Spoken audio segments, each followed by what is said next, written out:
I kept Spay, is that it now? Just get one of the slots back on. Just put another one on there. It's ready to go. Hey, you're Deirdre on that bar. Set rest right now. Get the flight away, Capcom. Go ahead. Roger, we couldn't copy your flag. He might have got out. What do you think he said? I'm getting out right now at 19:45 Zulu. Right. We will play it back on the tape. Roger, 9. We had LS. Roger, LS. I don't know, we're coming over the west. I want to come back here now. Alright, so we just had time for you for a while here. No, back in, come on. We still got 3.5 more days to go, buddy.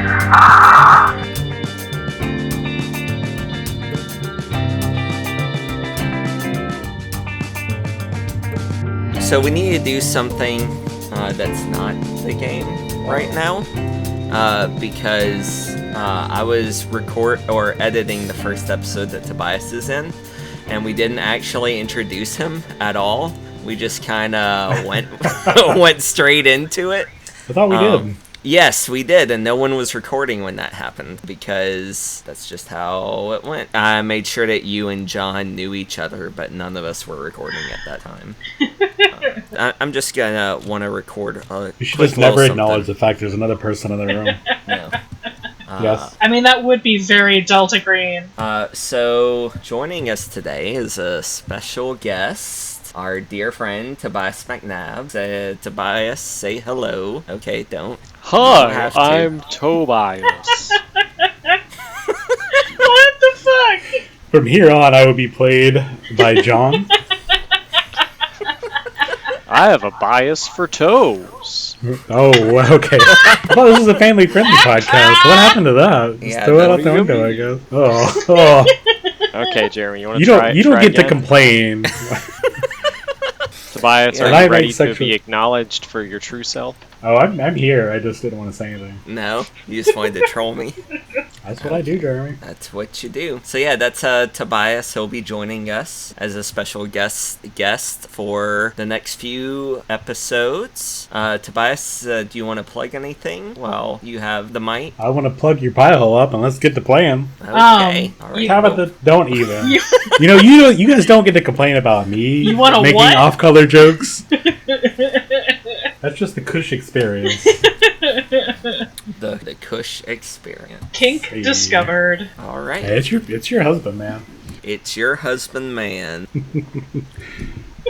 There's so many pronouns wrong in that sentence. There's only one pronoun Jeremy- in that sentence, Jeremy. There are 3. There's 2. It is a pronoun. Who's the English It's also- major on the podcast? And who's wrong about their English on the podcast? No He didn't one. say it, Jeremy. He said He it, did. which is not a pronoun. Oh my god. It's a contraction.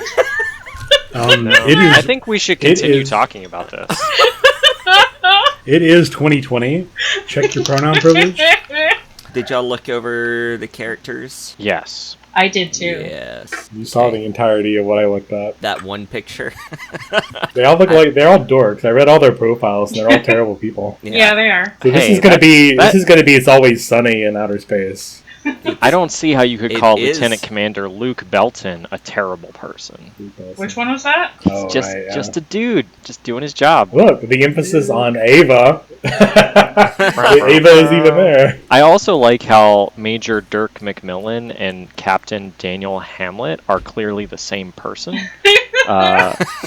just with slightly different poses.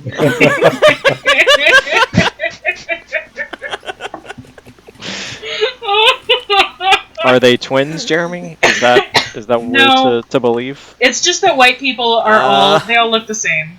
No, I mean, but it is the same person. I know it's the same person.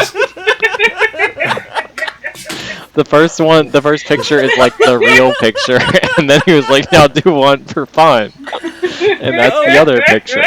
Why didn't I notice that? I mean, granted, Y'all are Jeremy, I racist. didn't notice until just now, so like, and I did look at this a few times. Did you really And he not also notice has that? it looks like he has a Death Star on his suit. So All right. Jeremy. They are different people. I just did it. I had a whoopsie when they get into moment. space, sure? they're gonna find out that they have, that they're twins. They're secret clones, but they don't know which one is the clone, so they're both scared they're gonna die. They're the ones that have descriptions all about fucking, right? Um, So Dirk, Major Dirk is all about Dark. sex is nothing. yeah, that's dirt. And the other one Did is, you write yes. these, Jeremy? Or, No, these are all pre-gens created for this scenario. And are the pictures? Are they? No, Did they come with it? the pictures were me spending about 30 minutes searching for astronaut photos. It took you 30 minutes to find astronaut photos? Well, I mean, Remember, they have shitty internet. I had to We do have find shitty it and then internet, but- download it and then upload it. Mm. I had to take it off of one part of the internet and put it on a different part of the internet. You know Yeah, you can well. just do that, hun. I'll show you how later. No, not on Roll20. You can't. Oh, it's You can't because of direct the it shitty, to a link? Well, anyway. No. the shitty program. So, does anyone have a particular character that they feel particularly fond of? There's an astronaut here called Cindy Sharper. Is that one available? No, Agent she's Chris? No. she is currently finishing up her PhD in robotic ethics. Right. When I was looking through these, I kind of liked Daniel Hamlet. Yeah. Yeah, the I mean, Daniel Hamlet is all of us. we are all dang. So, are y'all all three just gonna play this one dude, and I have to play the other four? Yeah, this is not Delta Green. It's everyone is John. Let's see. Did y'all see the notes about what they think of the other characters? Yes. And I think it's hilarious that one of them is super guilty about sleeping with a wife and is pretty sure the other guy doesn't know, and the other guy is like, I know he did. I totally know he did. But I can't let that affect Oh, my I actually job. didn't see those. I down definitely No, will you leave didn't him see to those? die. Oh, I didn't even see that. there. Down in toward the Personal- bottom of their personal Sheet, details and okay. notes. Yeah. I only looked at the first tab on all these. hmm Let's see. I do like how the language is quite bad in many places. Yeah, with it's very bad. frequent misspellings. I assume this is someone else's fault, right, Jeremy? What are you We'll say talking it about? is. Dan Hamlet screwed you, wife, before the divorce. I think that you meant your wife. Just My just wife. guess. Yeah.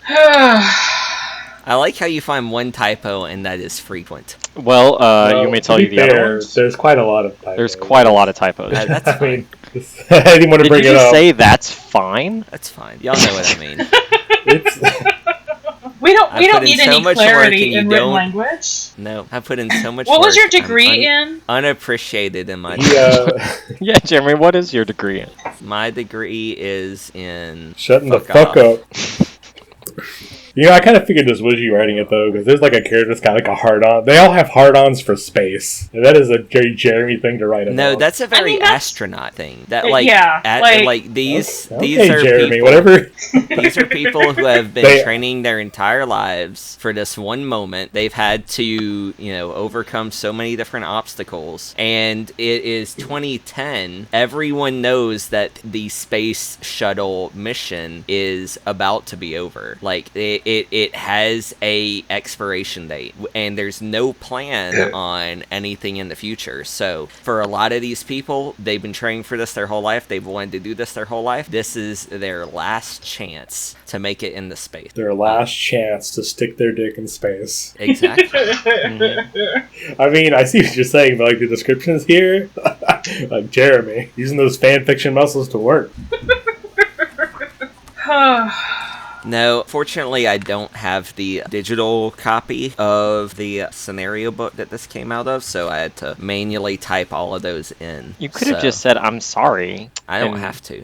I don't apologize. Then we would have been like, oh, you had to type it? Man, Jeremy, you're really committed. We appreciate you. Yeah. Yeah, no, you wouldn't. But then have. you were like, no, it's fine. That's not even what happened. That's not real. You know who you sounded like then, Jeremy? I Who mean, does I want to sound say like? my dad, but Big What's- news. What's the name of this adventure? I'll play Luke Belton, if that's fine. It's called. You can download a copy of it if you go to lemonparty.com. What's it called? Lemon Party. So the adventure is called Lemon Party. Yep. I'm Jeremy. not playing this. Jeremy, no! They're all a bunch of guys that have erections for space. You know, Why do you think the space shuttle is shaped like that? You've what? Nothing. Okay, so Just gonna gloss right past that. So you're gonna play Hamlet, right? John's gonna play Hamlet. I can do Hamlet or Belton. I'm fine with either. Let me take a look here. I want to play Inspector Hua. How old is Inspector Hua? 45, and that's in 2020, so she'd be 35 now. So what would she be? She's probably just finishing up her PhD as well, and getting a job with the what'd she work for? The Department of Energy. That's right. Yeah. I'm just noting that there's no description for her. Well, she was a NPC. Yeah, that Tabitha wound up taking control of.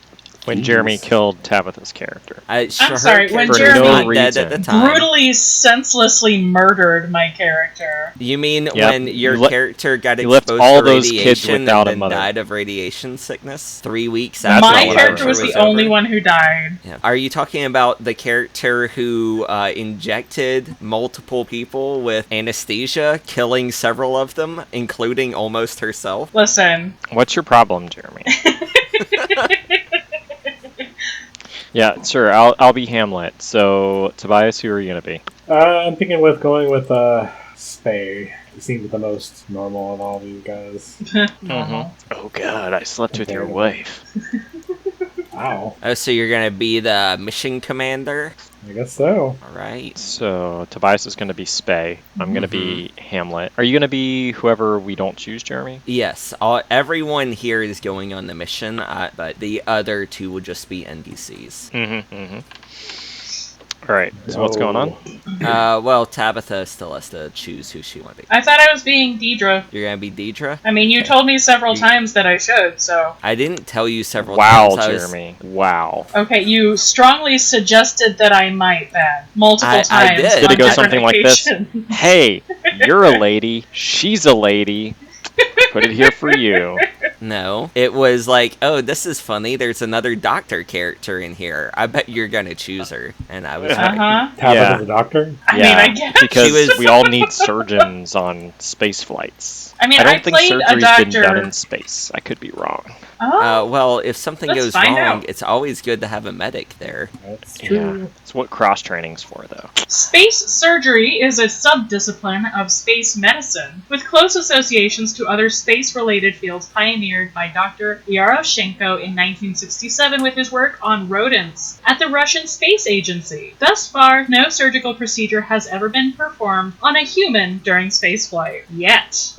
Ooh, but you see that on a human part? Yeah, they've done surgery on rats and dogs, but not on humans or primates yet. Were they putting the rats inside the dogs? No? Jeremy? Jeremy's got an erection. No.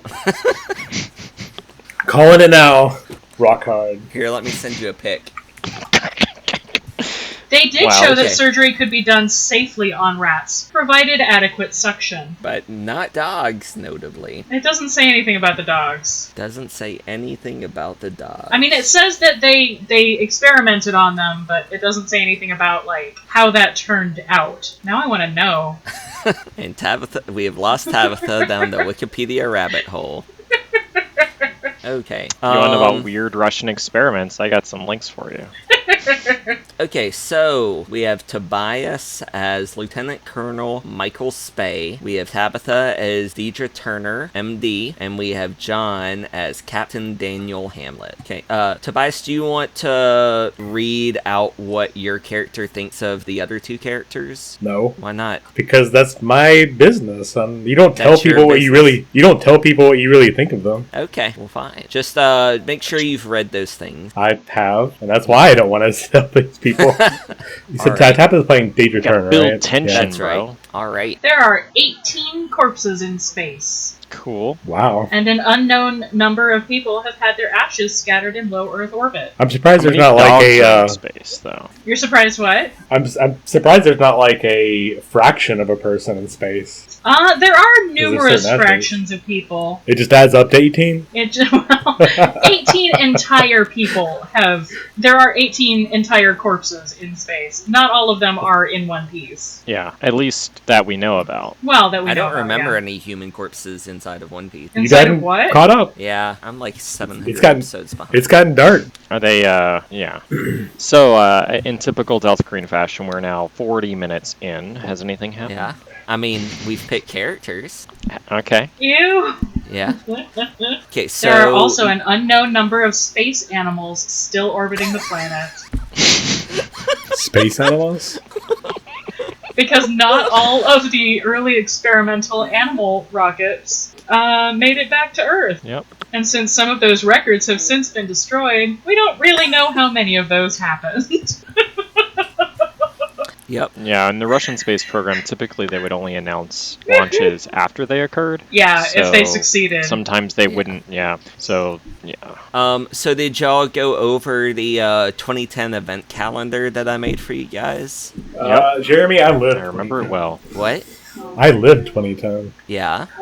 But do you remember We're all what listening to happened? Lady Gaga. Who could forget the most important event of 2010? Lady Gaga chopping the tarts with Bad Romance. Yeah, well, I mean, she was doing music in 2009 too. Yeah. I'm sure that will come up, in our game tonight in space. Well, you might choose that to be our launch music. Aren't you? No, you're not playing the guy that's horny for space. That's super horny for space. That's I think we all are. Isn't that the whole point? kind of. I mean, but there's yeah. one that's like, but Dirk McMillan is the one that's like super horny for Yeah. space. He's gonna Yeah. sing a He is the horniest. Danny Hamlet doesn't know how he got onto this rocket. Look at his face. He's so Like, confused. He's trying to put it in his armpit. So yeah, as far as like the events of what's going on is concerned, there's nothing in this handout. I just thought it might be nice for you guys to remember what 2010 was like, the halcyon years of our youth. Can we go back? Can we go back to 2010? I don't Yeah. like 2020. Can we go Right? back to the Horizon, the Deepwater Horizon Please. oil drillings? Yeah. The good old days of The good old damages days. from offshore drillings. Christ. Okay, so you have all been Oh my training god, for I the forgot past about the Greek economic 18 crisis. Tabitha. I've also noticed that in my psychological data tab, there's two spaces that says defined by the player. Okay, yeah, so I'm glad you brought that up because I did want to touch up on what bonds and motivations psychoses. were for you, Tobias. So for your bond is your, it's just relationships that are important to you. Yeah. You all only have one bond, I think, and that's with NASA. Although I think Deirdre might have a...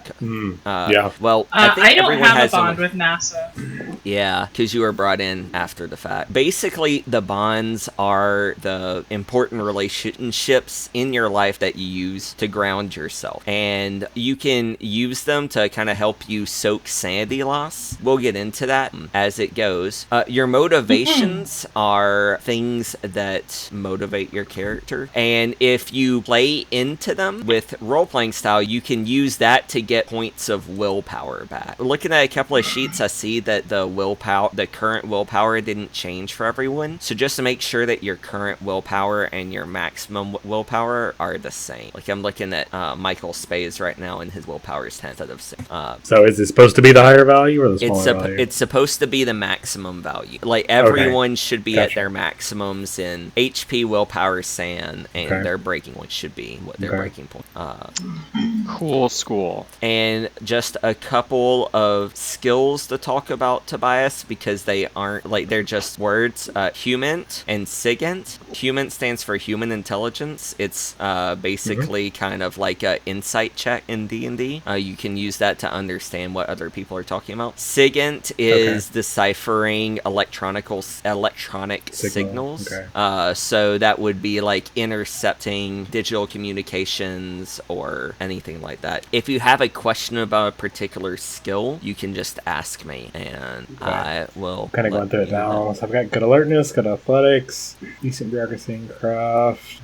Firearms, okay. Heavy weapons is better than my firearms. Okay. Yeah, we'll need those in space. I'm sure we brought a couple of magnums and rocket launchers in the Yeah. cargo bay. Navigate. Oh boy, I can read a map for space. Ride 10%. I'm gonna use that when I have sexual intercourse in space.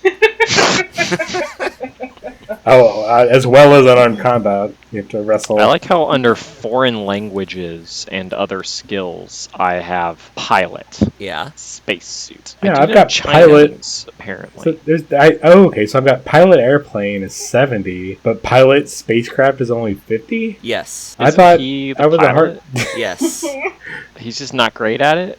No, 50 is a really good piloting score. Yeah, but So- Jeremy, we roll a D100, right? I So have the that 50% means chance of piloting. So we're gonna finish this mission in the first 10 minutes. I'm gonna roll a 1. We're gonna crash. And it's gonna be what was it? The Columbia? No, rolling a 1 Challenger? would be a good thing. the Challenger Okay. and the Discovery were the two Yeah, that blew up. the Challenger. Okay, Yeah. it's gonna be a real quick mission, guys. Rolling But it a wasn't 1 would their be a good fault, thing. Yeah, so- if you're making a roll, you're trying to get less than your score, less than or equal to. And if you get 01, double digits, or as a house rule 69, it's a critical success.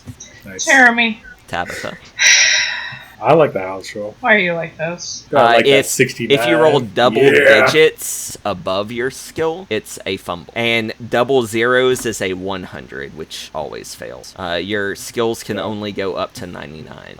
Getting back to Tobias's original question, the motivations that say defined by the player, that means that you have more motivations that you can make for your character. If you don't have to make them now, but if you can think of something that you want to do that makes sense as a motivation, you can just go ahead and put it in at that point and say, hey, I'm playing into this motivation, and you can use that to get willpower points back. Okay, so it's kind of like bonds and stuff in 5th edition. So you are a space shuttle team that has been training together for the past 18 months. What you know about this operation is that you have very little information about it. The schedule and purpose of the satellite repair mission has been pretty opaque. It indicates that it's a secret mission, but even though it's a secret mission, that's not unheard of. It's not all that unusual. You know, someone's got to put all of the secret spy satellites into space, and that doesn't always get televised. So early one morning, you all receive a call from this guy that you should be able to see in your handouts, Paul Scalzo.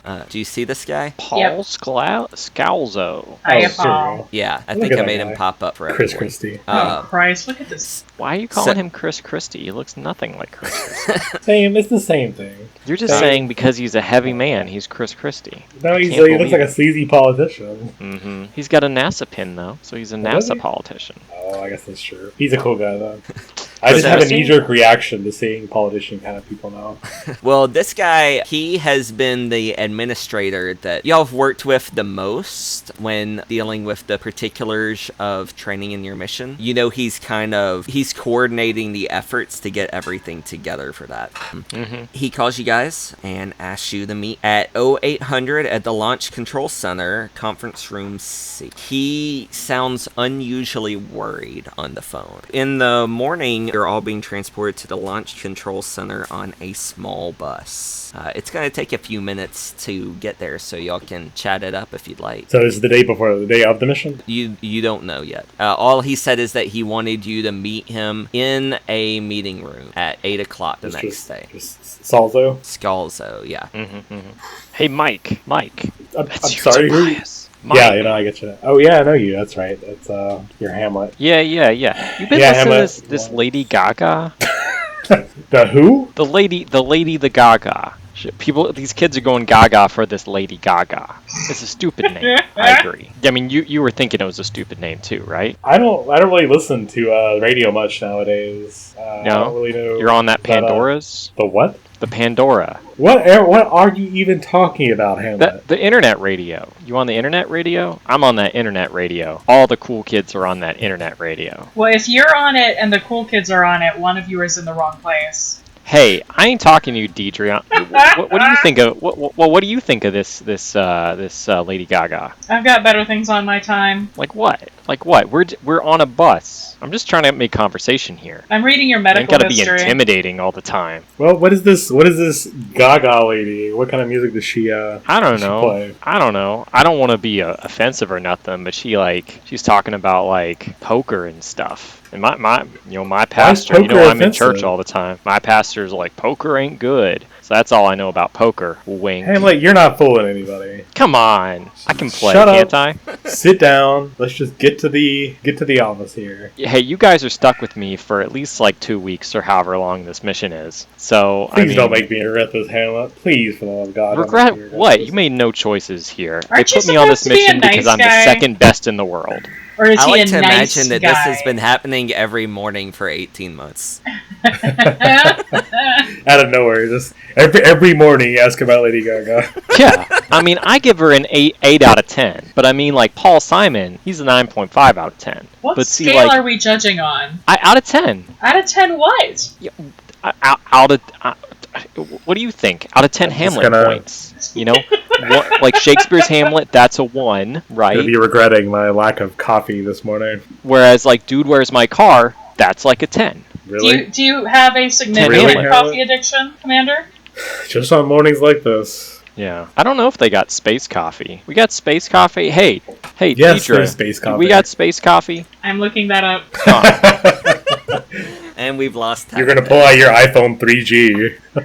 Yes, they do! They drink freeze-dried Ugh. coffee through a straw in a sealed plastic bag. Unlike other foods and That's how drinks I in love my space, coffee, made out with of a the bag. IS espresso machine does not have to be consumed from the plastic bag. They have a zero-G coffee cup. Cool. That's It's cool. like a it's like a Capri Sun, but with coffee. It's so weird looking. Daniel Hamlet, he reaches into his leg, holster thing and pulls out a little flask and he's like, "But I got my espresso right here," and I start drinking out of it. You are not supposed to bring those to space.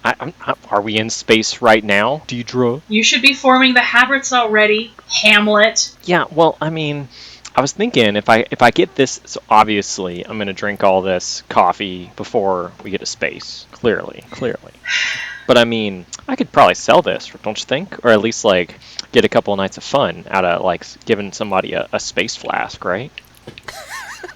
Oh, the zero-G Just coffee put cup it was away introduced before in we get- 2015. They would still be drinking their reconstituted instant coffee out of plastic bags at this point. Mm-hmm. Yum. Is Deirdre reading this off of her non-existent smartphone? Sure. Why not? Well, Oh, wait. you had a 2010 you had the, smartphones would have existed. Yeah, you had that Yeah. like the iPhone Yeah. iPhone 3 I think was out. Mm-hmm. But does Deirdre have one? That's right, of course she does. I would think so, You're a doctor. No, you're a doctor, right? You can afford that stuff. right? Yep. Yeah. All right, so about this time, the bus pulls up to the Launch Control Center. Y'all know where Conference Room C is. I yell out shotgun as soon as we get there. Of course you do. We're here, Hamlet. Yeah, but Please. see, there's the shuttle. Mm-hmm. I'm calling shotgun on it. You all heard me. I'm quickly revising my good opinion goddamn of you. well that McMillan is second here. No, but I called shotgun. Yeah. Shotgun rules are very explicit.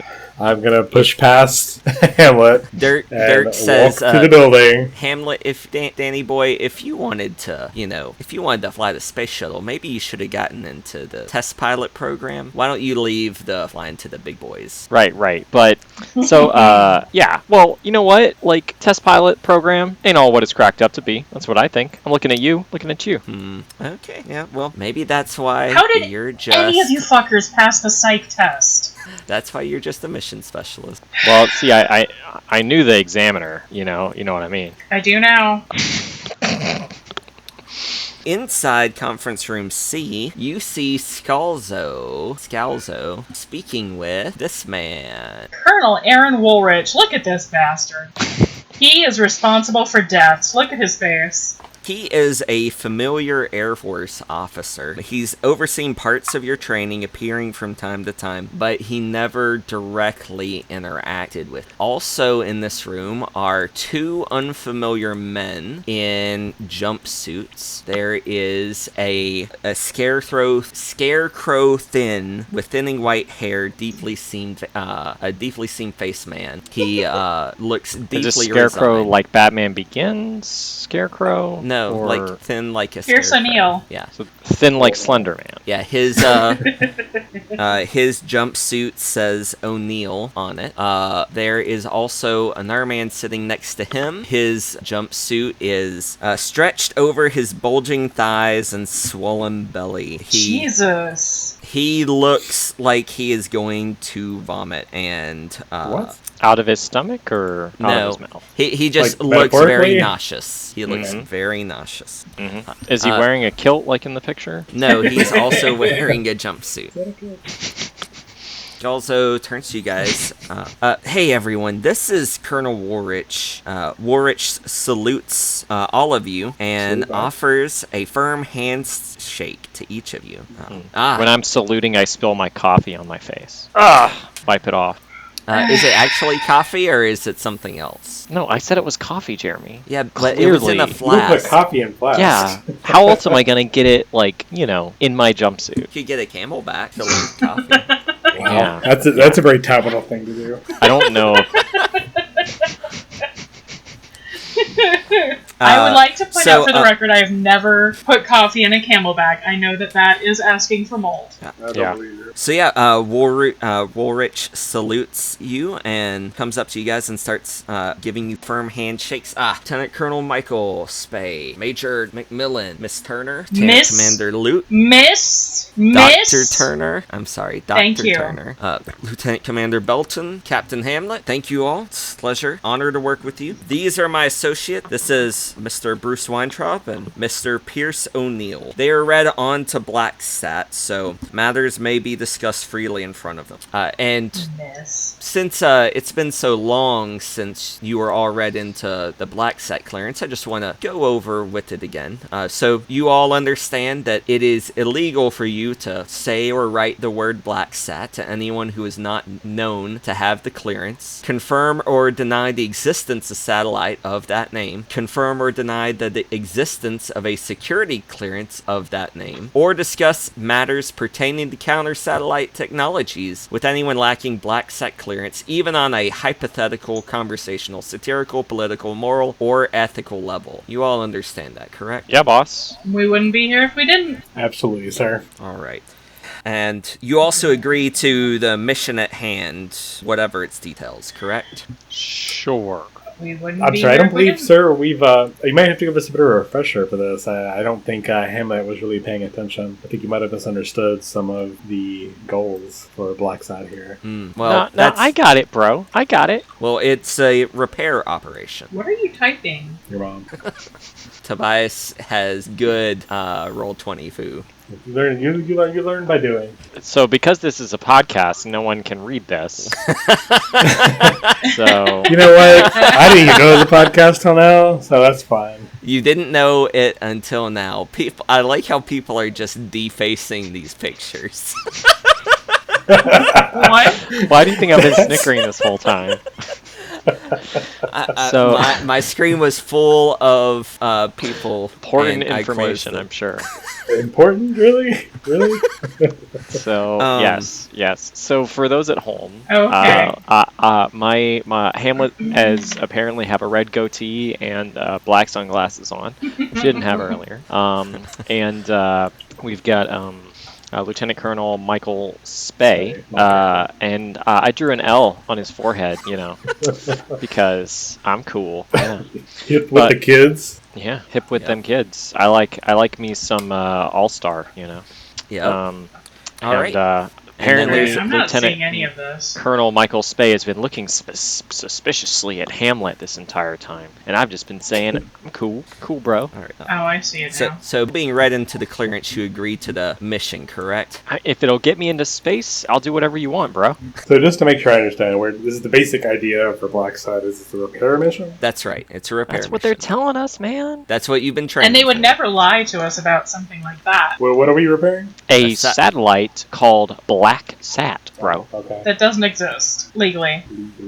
All right. Allegedly. So, Or rather, it neither exists nor doesn't exist. Schrodinger satellite. all right. So, classified United States defense satellite in orbit, codenamed BLACKSAT, needs repair and recalibration. You are to escort Weintraub or O'Neill as an alternate on a covert shuttle flight to the satellite so that they can effect that repair and recalibration. BLACKSAT's orbital height is 523 kilometers, and it's moving at 7 kilometers per second. Commander McMillan's mission is to guide the craft into a close and synchronized orbit where Belton and Hamlet can escort Weintraub or O'Neill to the satellite. You cannot bring the satellite into the bay or use the shuttle remote arm on it. The techniques and technologies that Weintraub and O'Neill will use are classified separately from BLACKSAT, and you are not cleared for those. The shuttle is going to be loaded with 3 manned maneuvering units, or MMU rigs, to allow for one of the 2 civilians to maneuver under escort by the 2 mission specialists. Repairs will begin in 5 days. Liftoff is in 48 hours.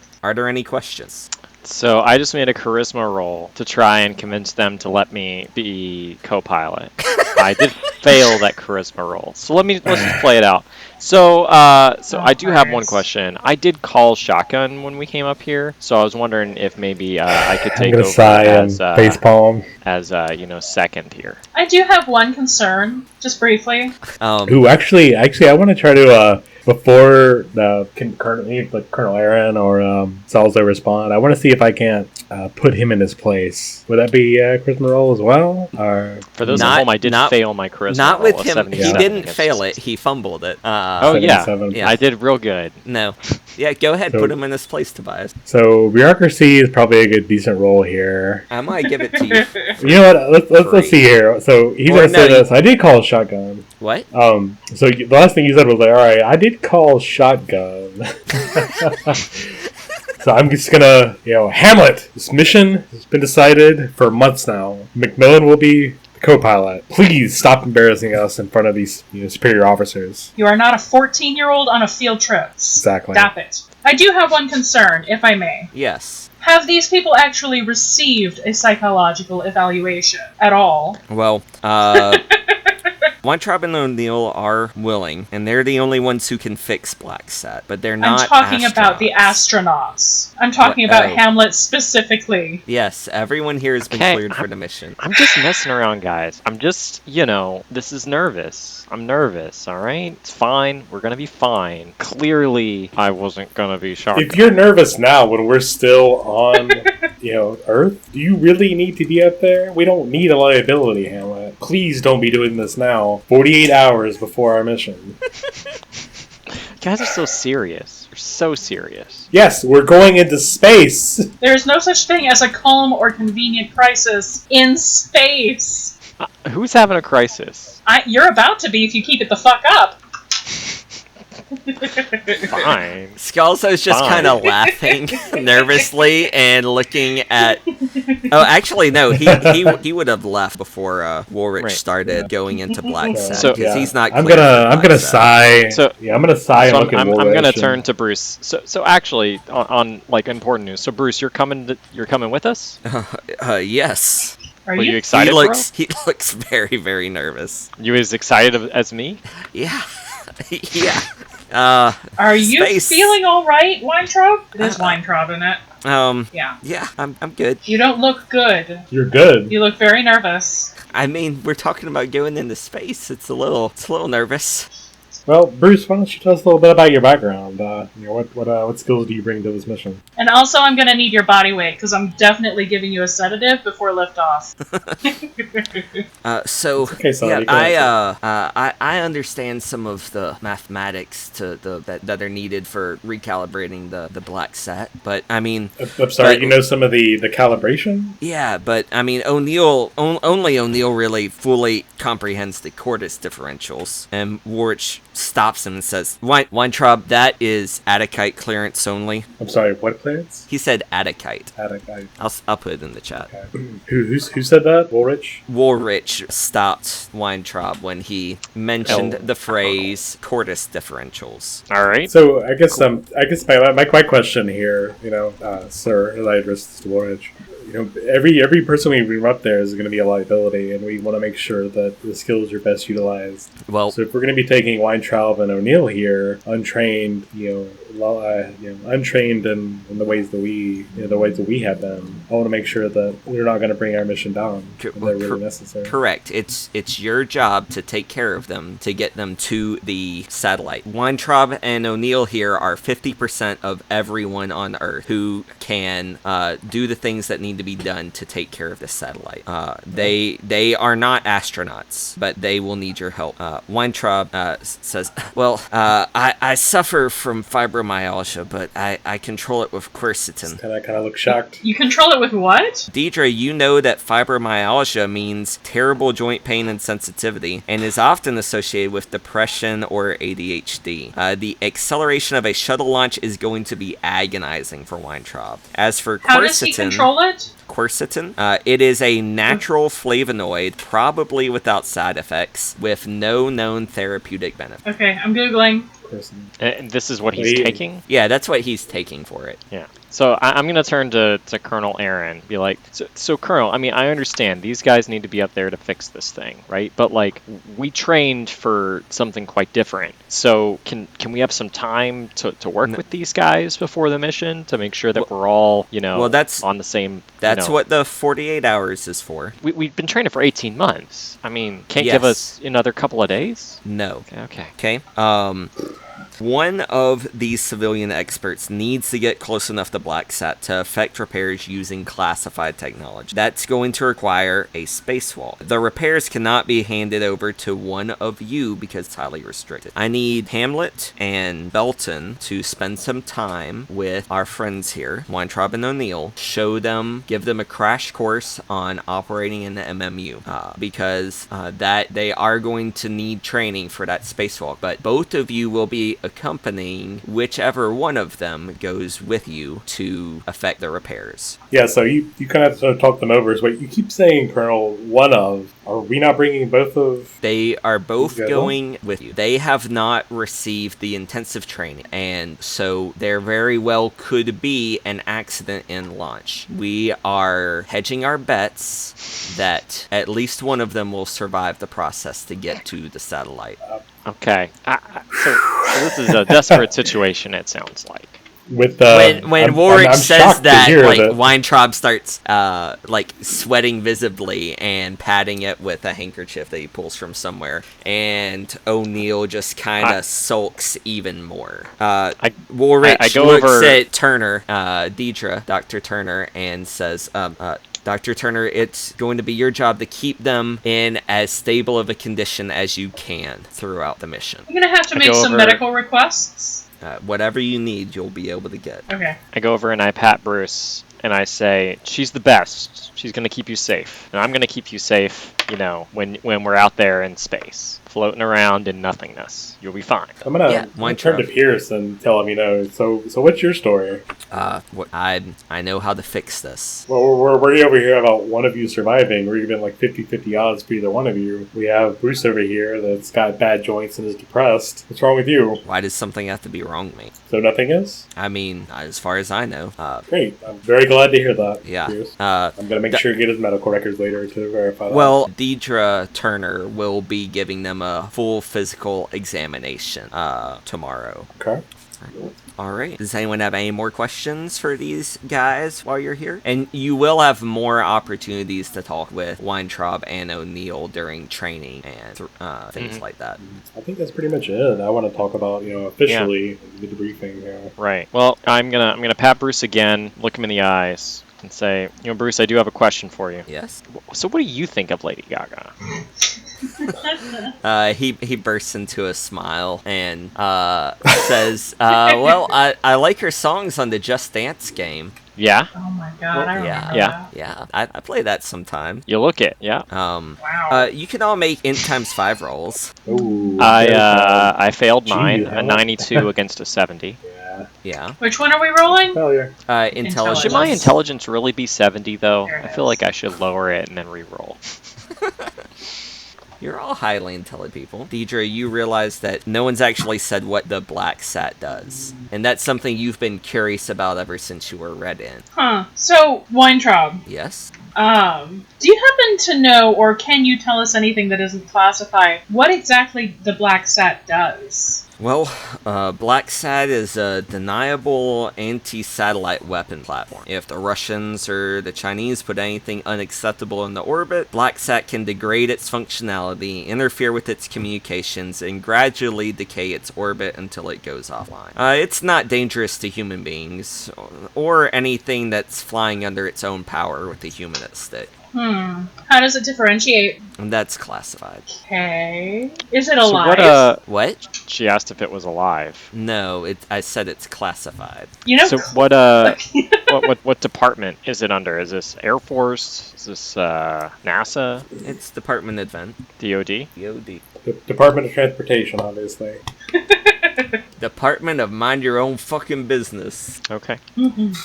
So at this point, our objective for the next 48 hours is to get these guys seaworthy. Yeah, you need to give We're gonna have a them montage. a crash course in space. A space course. Sending them to space camp. 2-day space Well, camp. you see, so way above us, Yeah. everything is really black, and there's stars everywhere. There are planets, and there are suns. There's also all the one lights in the son of skies God. are stars. No, some of them are satellites. I feel like if we want to, if we're gonna give them that level of information, let's just give them Cosmos to watch. I feel like we need to get these guys in the pool, in their suits, and 48-hour and get them marathon. moving around. Yeah. All right. So we'll. So we're gonna have a montage, guys. Yeah, we'll wrap that little meeting up there. Does anyone want to have a home scene of any sort? You just found out that you're going to be launching to space in 2 days, so you might want to let some of your loved ones know, or indulge in one of your motivation. Sorry, Jeremy. Clarification. So we knew we were going to space, But you didn't know like when. in 2 days. No, we didn't know when. When y'all were brought into Operation BLACKSAT and read into BLACKSAT clearance, you knew that this was the mission that you were training for, but you were never told when it was going to happen. Okay. And so you've been training for it for 1.5 years, and now you have found out that it is in 2 days. Yep. It is kind of unusual how quickly it is being expedited. Belton, Hamlet, and Turner are gonna pretty much have their hands full for the next 2 days training and examining O'Neill and Weintraub. Macmillan and Spay have a little bit more time and can try to find out more about the mission if they want to, if you have an idea on how to. I mean, at this point, the only thing that's really unusual is just how quickly they're pushing us through, and also the fact that we've got 2 cities that they're actually worried may not survive the mission, are having to come along. That's very weird. And they're expendable, but also very important, which is kind of funny. Expendable is very important. Very weird. They're only important until they do their job, then they're expendable. So, like Well, everything I else don't- in America. And also, Pierce is a little bit older than our average astronaut. Yeah. Coco.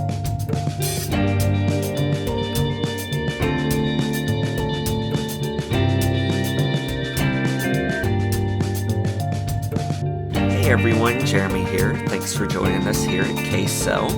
Hope you're enjoying this new playthrough that we're doing of Delta Green's Scenario Book Control Group. Want to say thank you to Tobias for joining us. It's been a lot of fun playing games with him. So we got several more episodes coming down the pipeline, so look forward to those coming out pretty regularly. If you like what we do here, make sure you check out our other stuff. John's website, jonathankush.com, where he has research and film essays. Tabitha's store on Etsy, Quiet Nova Studios, and my novel up on Amazon. If you like listening to Tobias's voice, he's also on another podcast pretty regularly, Third Impact Anime, where they do reviews and breakdowns of different anime shows. So if that's the sort of thing you're into, definitely check it out. Want to give a special shout out to Art Dream for making this great game, and Ketsa for making our intro and outro song Mission Ready. The special intro that we had audio from the first spacewalk, so I thought that was really cool and wanted to share it since it was thematically appropriate. If you have any questions or comments, make sure you can reach out to us, membersofkcell@gmail.com. You can also follow us on Twitter @membersofkcell. Well, I'll let y'all get back to the investigation, and we'll be seeing you.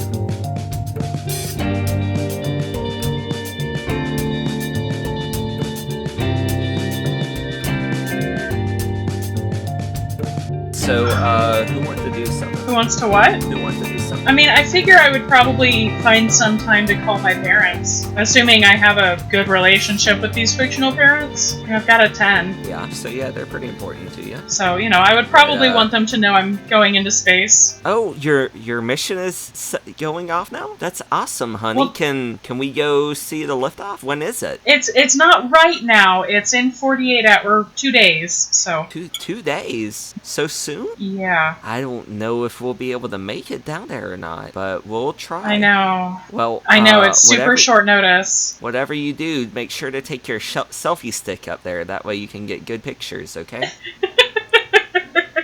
I don't think they'll let me take a selfie stick into space, Mom. Well, you never know until you try. Forgiveness rather than permission, am I right?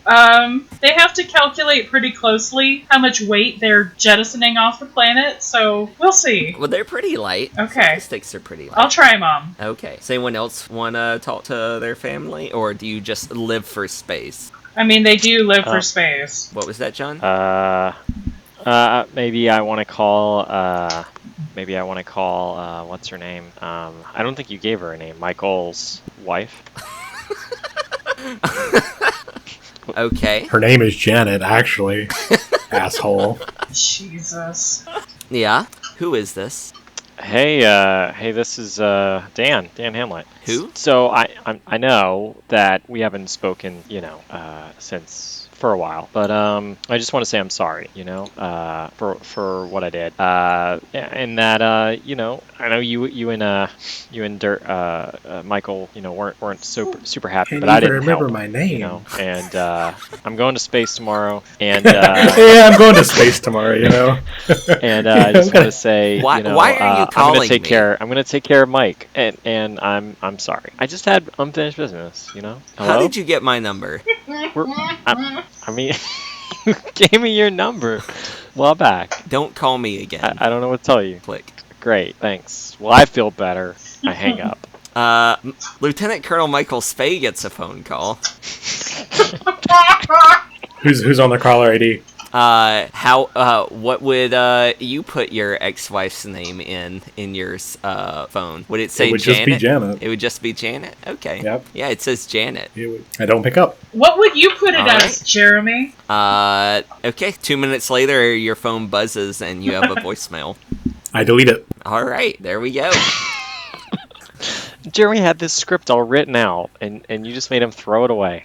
All right. Not So my problem. what else are y'all gonna do? So we've got. Here, I'll be back. We need to do a scene with John in the with training. So does this need to be a home scene in particular? No, or, no. Or I what? just wanted to get a little bit of flavor for you people as your outside lives outside of. Well, I'm actually space. gonna invite Weintraub You people. out to local dive bar. You're gonna invite him where? To a dive bar, wherever the astronauts and people on base sort of hang out after hours. Okay. I'm sure that there's a officers club that you could take him to. Yeah, just a place to grab a beer and talk. Okay. Yeah, he'll join you. Hey. Okay, we settle down. I'll buy him a beer, whatever Yeah. his choice, Well, thanks. and so just kind of like chat him up, trying to get an idea of who he is. So Bruce, it's I gotta say it's a little unusual that we're bringing on somebody at the last minute. As the person heading this mission, I want to get to know you a little better. I want to sort of figure out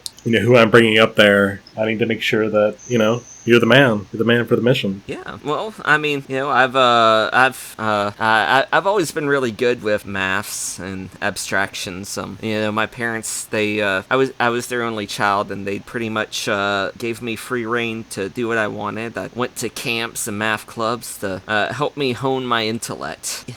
So yeah, I'd definitely say I'm pretty good with the maths. Well, I mean that's good to hear. There's going to be a lot more than math's going to be necessary over the next week. You ever had dreams of going into space? This seems like you're just kind of thrown into this. No, I mean I'm really excited. I've always thought it'd be really cool to go up into space, but I mean I never thought it would happen, and well, now here we are. This is not exactly how I envisioned it. Yeah, it's all kind of at the spur of the moment. It feels like. He just kind of laughs.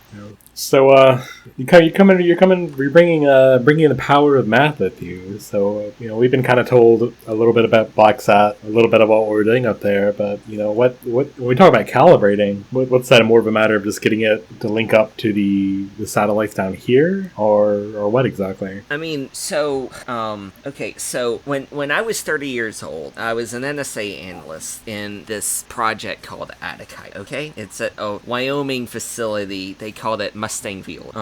So there was this man named Dr. Stephen Curtis. Okay, I really shouldn't be saying but I mean, you have BLACKSAT clearance, right? Yeah. So Stephen Curtis, he understood math well enough to yield results that contradict the way most of us understand reality. He died a couple of decades ago, but he left behind a series of papers that we call the white paper, and I worked on them with Al Canisinger for years. They're basically the foundation of the impossible things that BLACKSAT do. There's so BLACKSAT, it uses paradimensionality in a speculative section of tensegrity waveforms to uncouple physical forces from measuring thought spaces. Of course, this will all look needless when we finally get the Curtis problems under control. The Curtis problem. What problem is that exactly? So, the real problem boils down to the ablative Curtis cascade.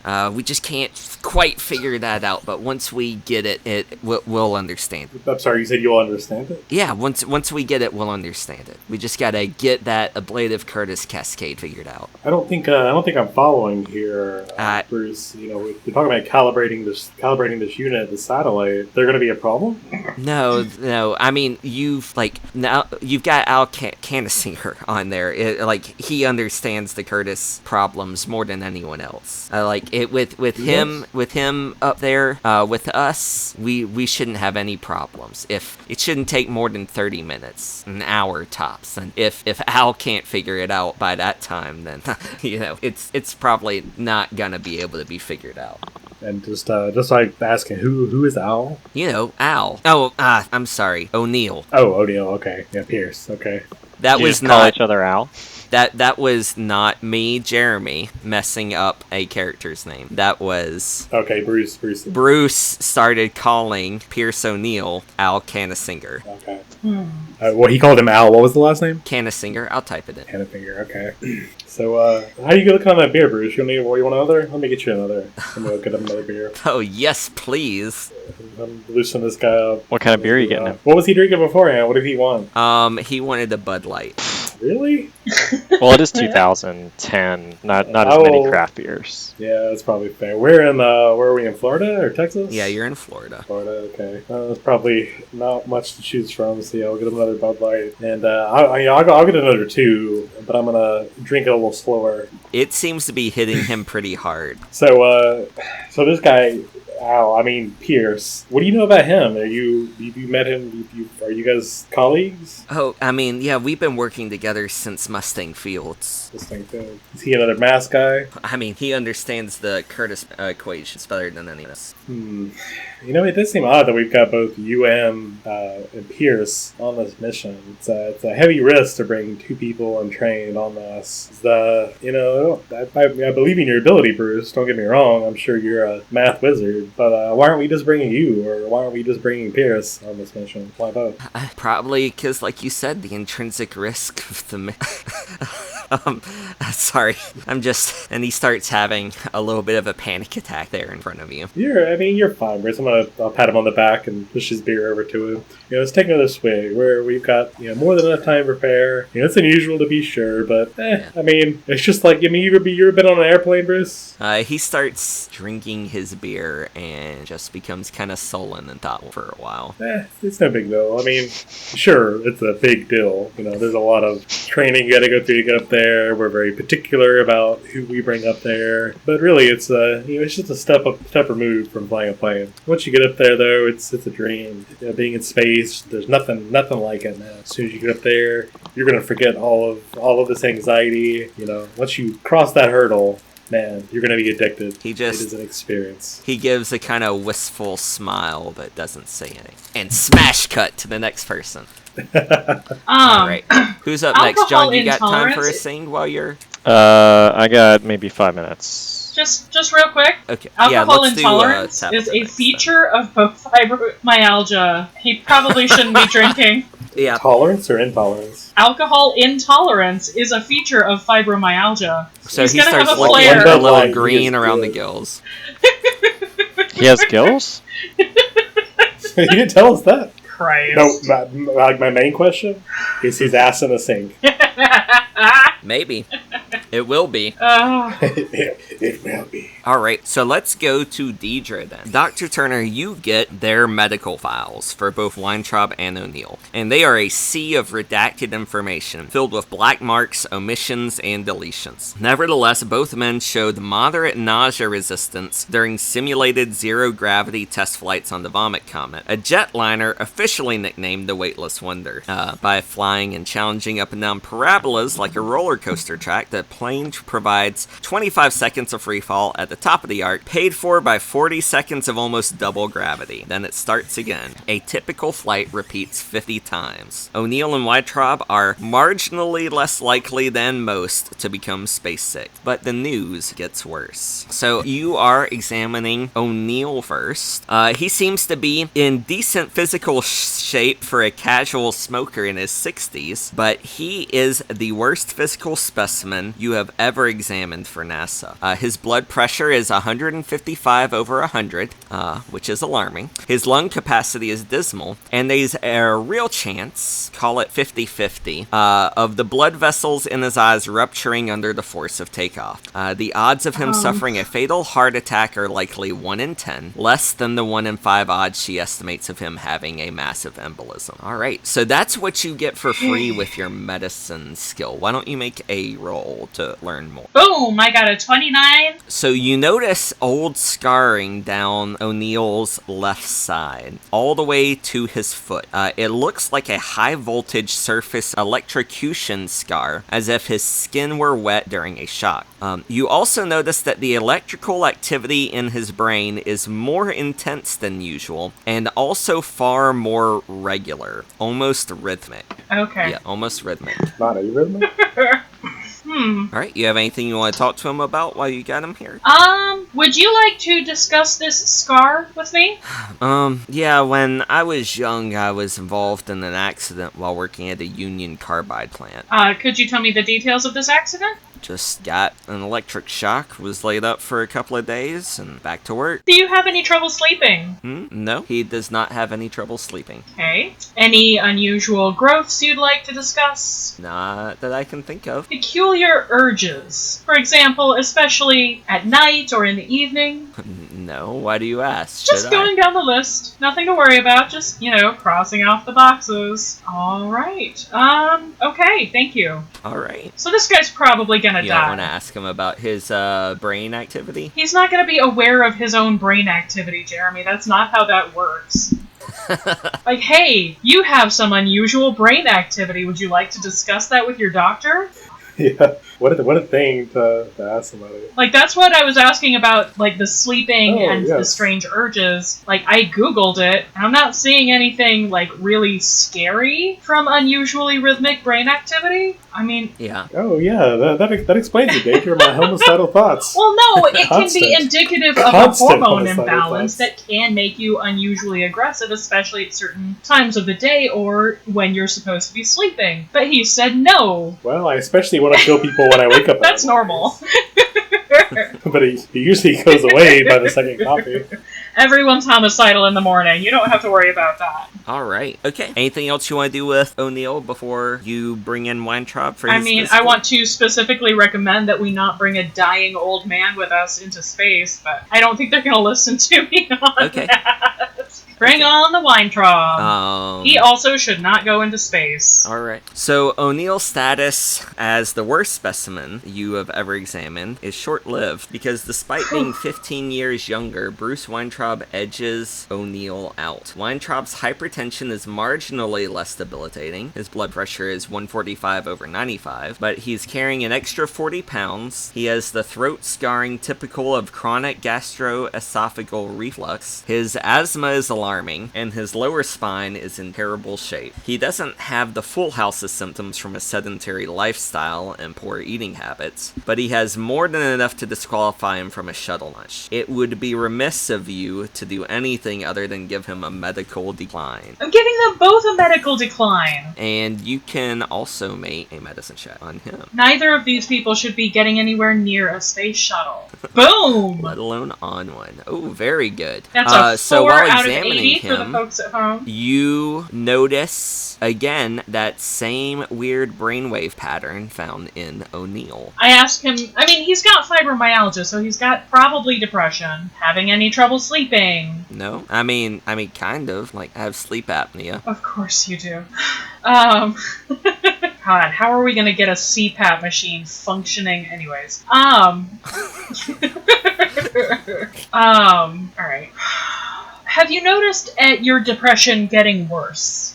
I mean, with the, You're in a safe place here, Weintraub. It's okay. I mean, not really. Not really is a yes. Mean, it's always, it's under control. It's weird that they both have this rhythmic brain stuff going on, and I assume that's probably because they're possessed of the spirit of some other dimension or whatever, because it's Delta Green, but... You Tabitha, or are you Dr. Turner? Well, Dr. Turner none of also... you are members or have ever heard of Delta Green, by the way. Dr. Turner plays Delta You're all Green. just regular astronauts. Regular astronauts. He Okay. plays Delta Green. Delta Green doesn't exist in the universe of Delta Green.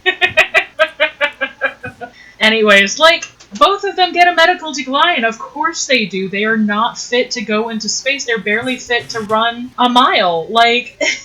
They shouldn't have been selected for this mission, and Deirdre has very professional and profound concerns that they were chosen for this mission specifically because they are unfit. I don't think they are supposed to survive. And that's not the kind of thing I want to sign up for. You're bringing that up with Scalzo. He's the guy that you have contact information for. I probably wouldn't put it in terms of, hey, you're definitely sending these people up there to die. But yes, I would raise my concerns. Okay. They're going to require a level of medical intervention that we are going to have a very hard time providing, given the restraints of space. Oh my god. So you're saying that those men are likely going to die if you send them up there? It is far more likely that they will well have some kind of medical event than if you had chosen people who had passed a physical. Okay, let me bring, I'm gonna go straight to Woolrich, and we'll see what we can figure out. I'll be in touch. He seems genuinely concerned about whether or not the mission's going to succeed. Can I do a It human does not check seem, that to see if he's Pardon? lying? Like maybe he's just acting. Go ahead. Okay. He seems genuinely concerned about whether or not the mission fails, and when he says that he's gonna go straight to Woolrich, you are certain that that is what is in fact going to happen. It does not feel like he is blowing you off. I mean, I'm sure that the number of people who understand whatever it is that they're supposed to be doing is a very small number. I get that. But these people, for one thing, with Weintraub, sending him into a launch is torture. This is cruelty. This is an act of deliberately causing a person pain. He has fibromyalgia. Like, this is going to be agonizing for him. You can't do this. Oh yeah, it's gonna be a bad time.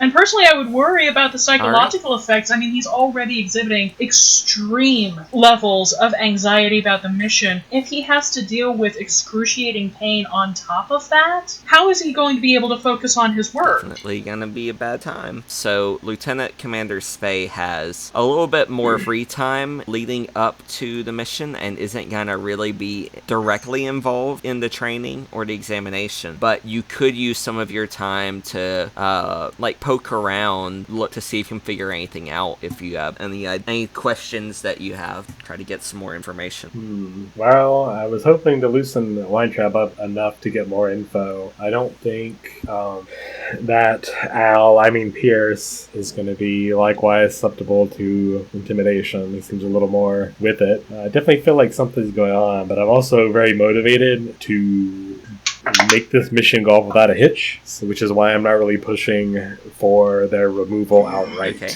Not necessarily the most responsible thing, but yeah, that's kind of where my thought process is here. So really what I would want to do is, I want to make sure that, I guess I want to review sort of the agenda, as it were, like what's our timetable, when's everything going on. So let's do a scene with my second in command, McMillan, right, the pilot, him and the mission specialist, Belton. So not Hamlet. I'm going to let Hamlet find us if he feels like it, but I'm going to review with McMillan and Belton. Well, we'll say Hamlet's over, training these guys. Well, I mean, Belton and Hamlet are both going to be training O'Neill and we'll go with McMillan then. Hey, what's up? So we're probably like in we can find like a conference room or something on base and just kind of review. So I don't know if there's gonna be like a PowerPoint pulled up or we have super secret files that have classified stamped on them or what have you. But I kind of want to review the timetable to see what we're doing. So in 48 hours we will be taking off. We'll be launching.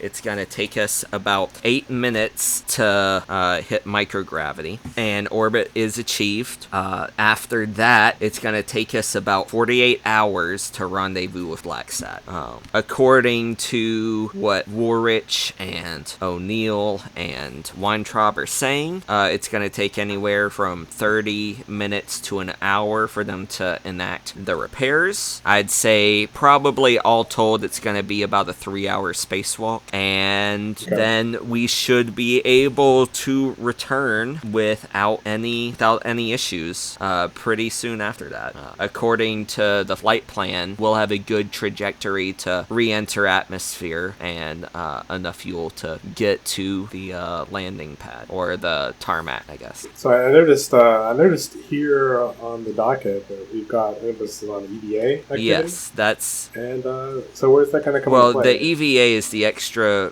vehicular activity. That's when Belton and Hamlet and either Weintraub and O'Neill are going to be making their spacewalk using the MMUs. Okay, so I mean, my character would probably know this, but I'm not too sure. When you say we're like going to be on a satellite, like is it going to be just like a satellite floating around or what? Like are we docking with this? No, you will not be docking with it. Like normally what would happen is if you needed to enact a repair on a satellite, the spaceship shuttle would match orbits with it, get in a synchronous orbit with it, and then use the, I want to say the grappler arm, but it has a different name for it.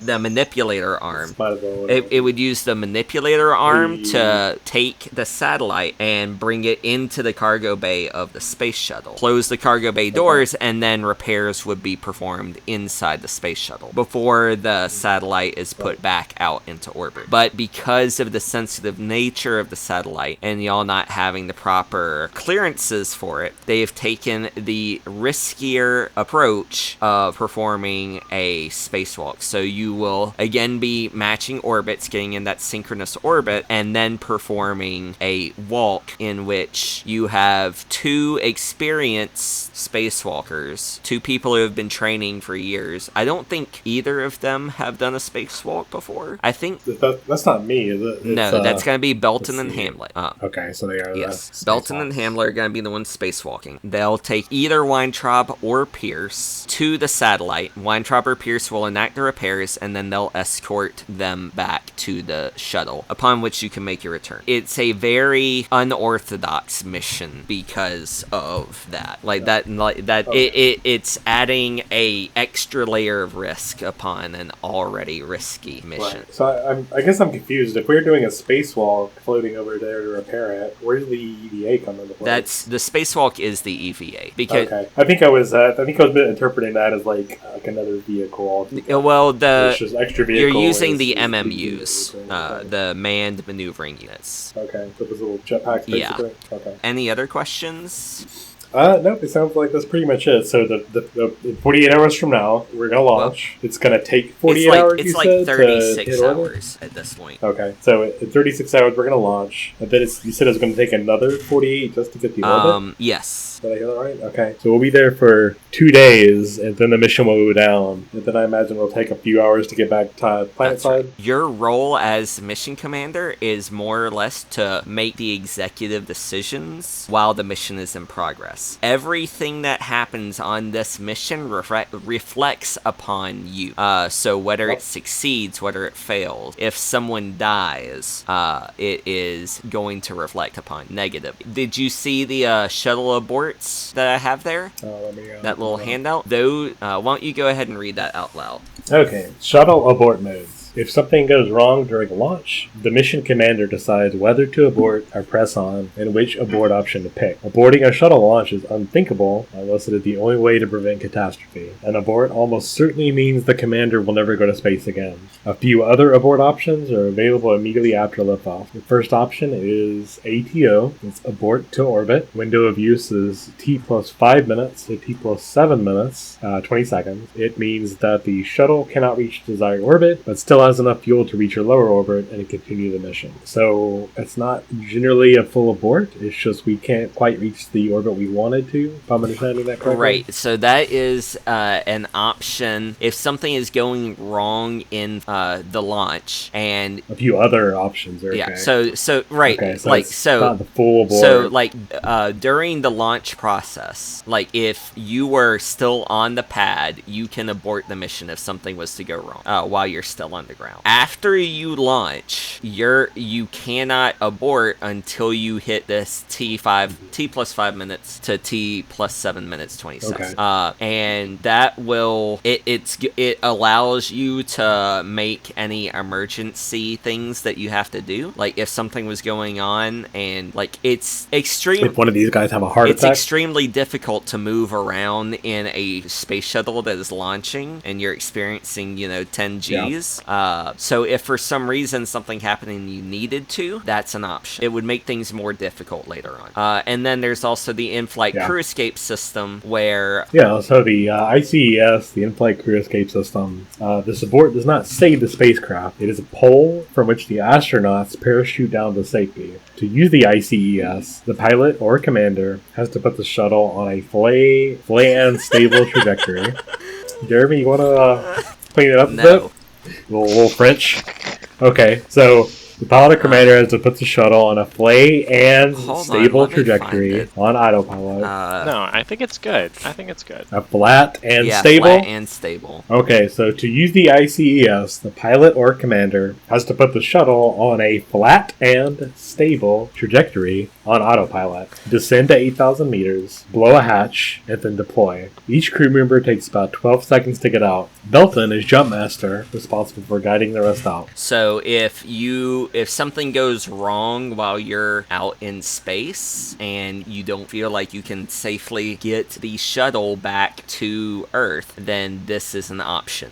It saves the crew and destroys the ship. And Belton will be the last man on the ship, making sure everyone is able to safely parachute out. Let's move on to your scene, John. You and Belton are giving the two civilians a crash course on spacesuits and extravehicular activity, EVA. EVA training occurs in a massive swimming pool. Trainees get a mock-up MMU, a heavy, clumsy, semi-rigid technological marvel that fits over a spacesuit. You get in it, put on the helmet, and move around submerged to approximate the feeling of microgravity. To accomplish any task while wearing an MMU requires a Dex times 5 roll because the joints are stiff, the gloves clumsy, and the visibility limited. The training regimen for Weintraub and O'Neill is bare bones, attempting operations like opening a hatch and going through it. After O'Neill's second try, he barely manages to be able to do it. Weintraub fails several times, and I can't breathe in here. Hey, just, you got to take a couple shallow breaths. Keep it calm. Make a charisma times 5 roll. Charisma, you said? Oh, right on the nose. 60 out of 60. Can you help me get out of here? I feel like I need to get out of the pool right now. Well, we really do need you to, make a successful run of it here. So, I think you can do it. You can definitely do it. I just need give some another time. shot. Come on, man. Please, you got to get me out right now. So, can you tell me a little bit about what you're thinking? Why you're having some trouble? So while you're talking with him with that successful charisma test, you know that he is having a mild panic attack, and it probably would not be good for him to do that inside of one of these things. All right. I'm a doctor now? Is that what you're telling me? No, just you. This isn't the first time you've been training, and it's not the first time that you've seen other people go through this sort of thing. And it might be good for him. He's been going at it for a while now. It might be good for him to take a short break and then try again after he calms down. All right. Hey, Bruce, here. I'm gonna grab your hands here and got your shoulder. All right. We're gonna surface. Okay. You with me? Yeah. Come on. Help me out, man. Make a pilot spacesuit roll. Gonna pilot a spacesuit, gonna make it good, gonna do what I can to get this fool out of here. Out of here. Sorry, my roll 20 got close, so I was taking a second. Pilot spacesuit. I just did. All right. Did I do good? You Nope. got, I rolled an 84 against a 50, so that's a failure. Okay, so give yourself a check mark. It takes a little while, and you're able to get him out of the pool, but not before he throws up in his suit. Oh.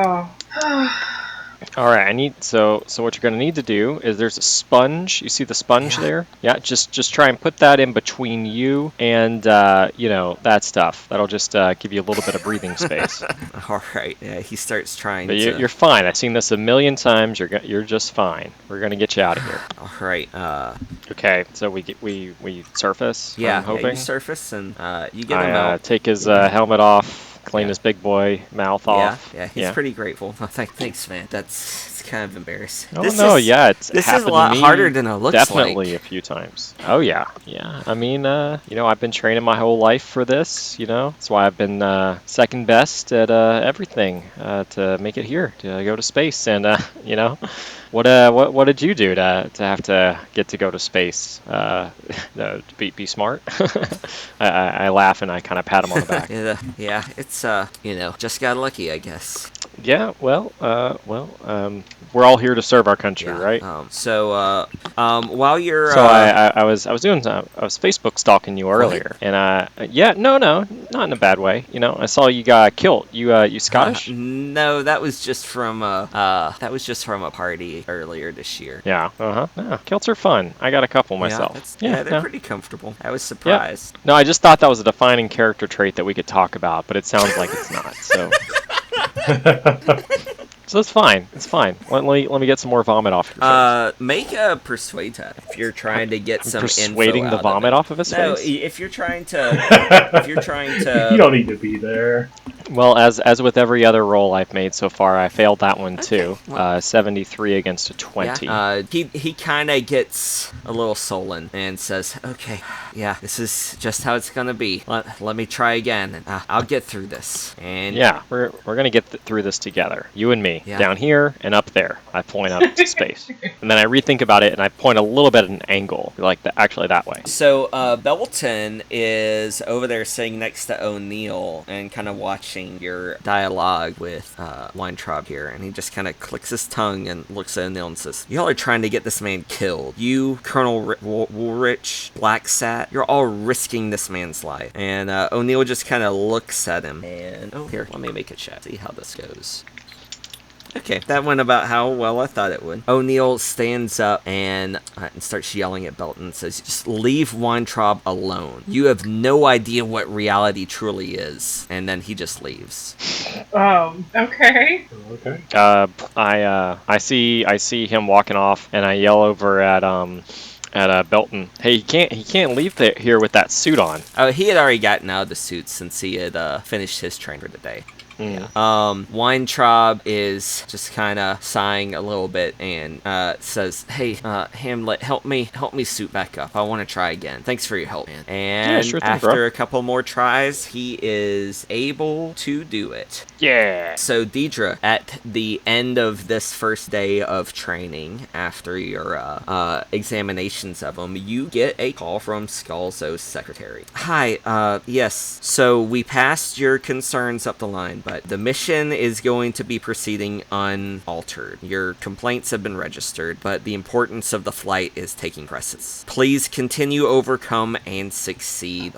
Colonel Woolrich is going to take full responsibility." I don't like that at all. But you are able to requisition the sedatives that you asked for. I am also going to require a lot of anti-inflammatory medicines, and I'm just gonna need a full fucking pharmacy to go up with us. Like, these people are gonna die. Yeah, you are going to have a well-stocked medical kit to stop that particular thing from happening. All right, and the anti-nausea medications that I requested. Yep, you got them. I'm gonna need him to take some preparatory medications. Just go ahead and knock some painkillers into him, some anti-nausea medications. Like, the launch is going to be rough for both of these men.